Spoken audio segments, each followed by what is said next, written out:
Have you ever lingered in the presence of someone who seems to adore you? Words sweet, gestures polished, yet a primal unease gnaws at your core, hinting at a darkness veiled behind their charm? Carl Jung, a visionary who plumbed the depths of the human psyche, introduced us to the shadow, that concealed fragment of ourselves we reject, suppress, and deny, only for it to slink out in our interactions. Even more profound is his concept of individuation, the lifelong quest to integrate our fragmented selves, conscious and unconscious, light and dark, into a unified whole. When someone close to you secretly harbors hate, envy, or resentment, Jung would argue it's not just about you. Your journey toward wholeness, your blooming authenticity, might be a mirror they can't bear to face, exposing their own stalled path. They cloak their hostility, but it seeps through in subtle, telling ways.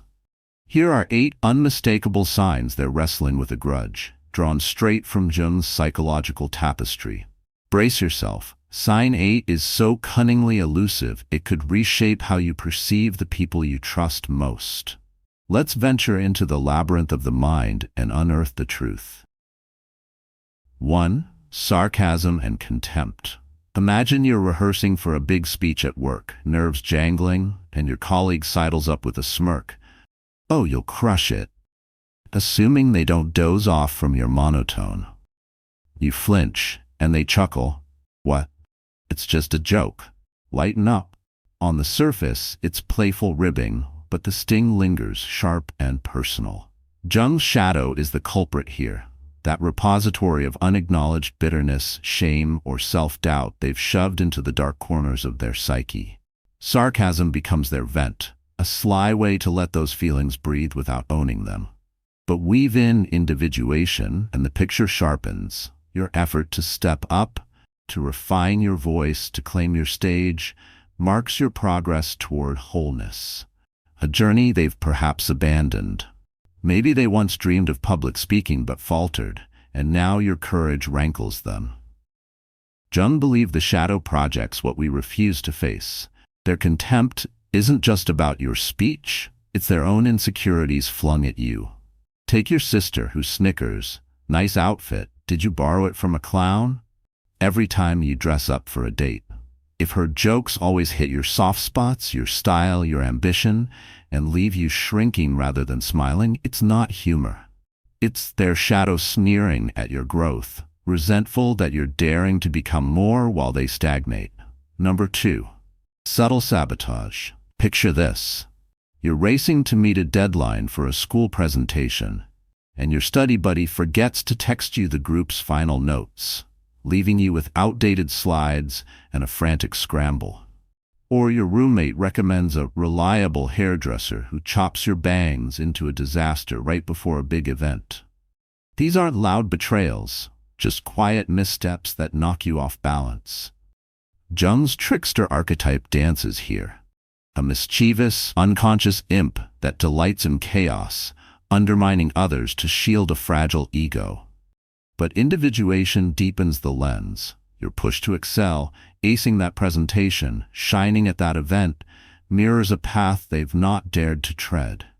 Perhaps they flunked a class long ago or chickened out of a spotlight moment, and their shadow now schemes to keep you from outpacing them. Jung saw this as an unconscious rebellion against their own failures. They can't climb, so they trip you instead. If your coworker accidentally leaves your name off an email chain about a team bonus right when you're proving your worth, or your friend misplaces your concert tickets after you've bragged about snagging them, it's not mere oversight. It's their shadow-weaving subtle sabotage, desperate to dim your ascent while they wallow in their unfinished journey. Number 3. Silent competition.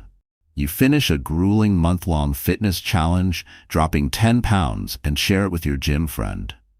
Instead of a high five, they mutter, "Not bad.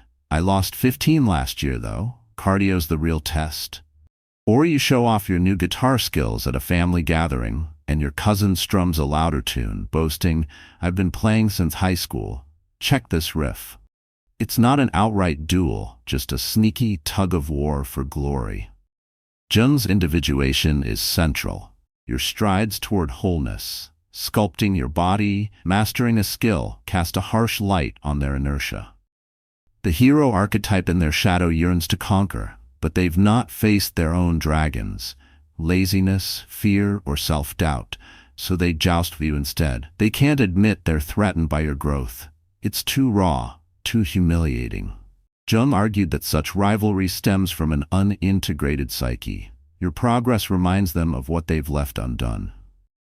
If your classmate brags, "My essay got an A+ too, but mine was longer," after you ace a paper, or your sibling counters your new car with, "Mine's faster, I've had it forever," it's their shadow scrambling to overshadow you. Their silent competition betrays a resentment that your individuation is outstripping theirs, and they're too proud to catch up. 4. Apparent kindness. You start a side hustle selling handmade candles, buzzing with pride, and your friend chirps, "That's so neat." But they never buy one, share your posts, or ask how it's going. Or you're reeling from a tough week and your partner says, "You'll get through it," then flips on the TV without a second glance. Their kindness feels flimsy, like tissue paper in the rain. Jung's persona, the polished face we show the world, clashes with their shadow here, masking a cold indifference or buried grudge. But individuation unveils the root. Your bold leaps, building a business, seeking solace, signal a journey toward wholeness they've not embarked on. Maybe they once dreamed of entrepreneurship, but gave up, or they shy away from emotional depth. Your growth pricks their guilt, so they offer shallow praise to save face, not heart. Jung saw this as projection too. They want to seem supportive, while their shadow quietly resents your spark. If your uncle gushes, "Congrats on the new job," but skips your celebration party with a lame, "I forgot" text, or your coworker nods at your promotion, then gossips about favoritism, it's not distraction.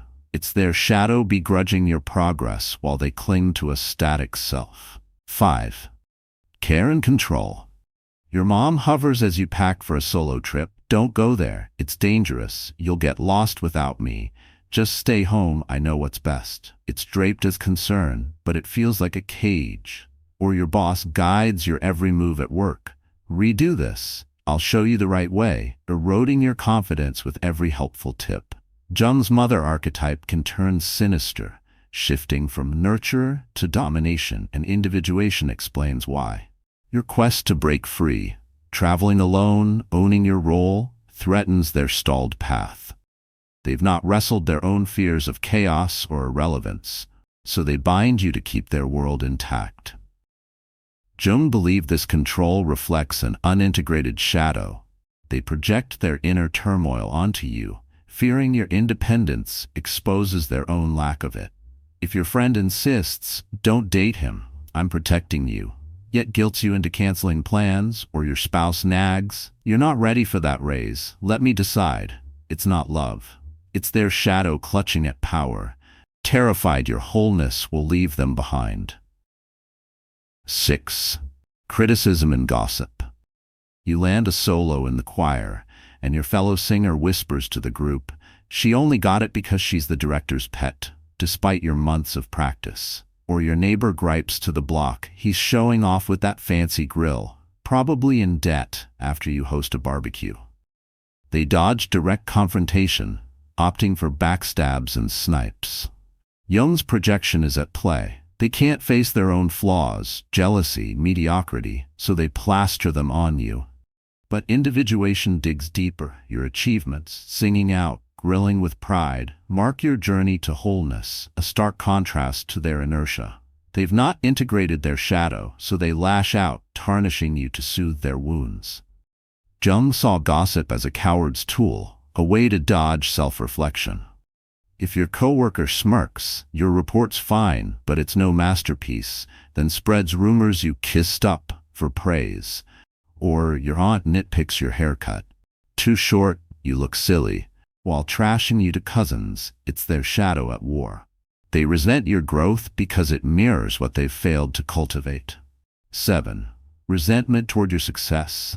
You save up and buy your first house, and your brother grumbles, "Must be nice to have rich friends, I earned mine the hard way." Or you finish a marathon, and your running pal shrugs, "It's just jogging. Anyone can do it," despite your year of training. Real allies lift you up. These folks drag you down. Jung's individuation is the lens. Your triumphs, owning a home, crossing that finish line, are bold steps toward wholeness, a journey they've not dared to take. Maybe they abandoned a dream of stability or fitness, and your success stings like salt in that wound. Their shadow can't stomach your light, so they dim it with dismissal or bitterness. Jung believed this resentment signals an inner split.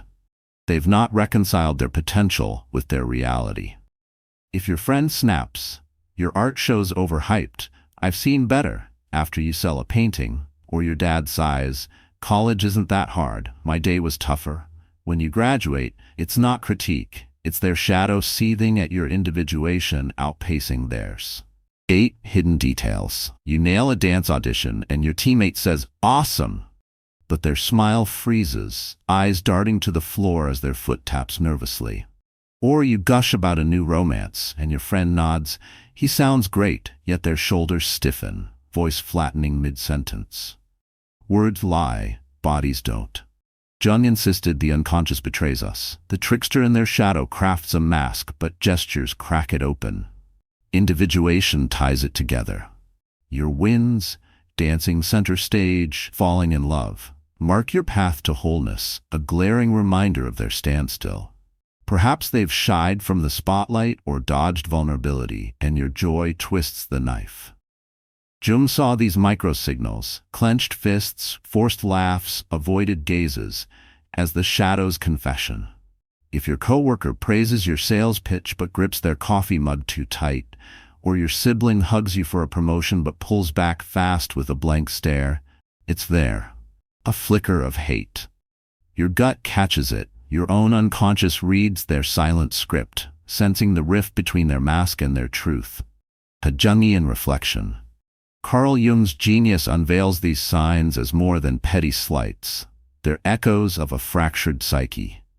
The shadow warps their actions, projection hurls their pain at you, and archetypes like the trickster or dark mother pull the strings.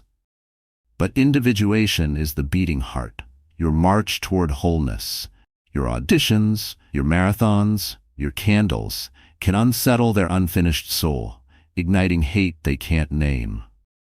You growing into your truest self might be the very spark that lights their resentment, as it forces them to face what they've left undone. Yet Jung would challenge you too. Are you seeing their shadow clearly, or is your own casting shadows on the scene? Recognizing these signs is a start, but understanding them, and your place in this dance, nudges you closer to your own individuation. Look at those around you.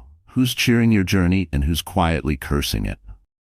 Thanks for plunging into this psychological abyss with me.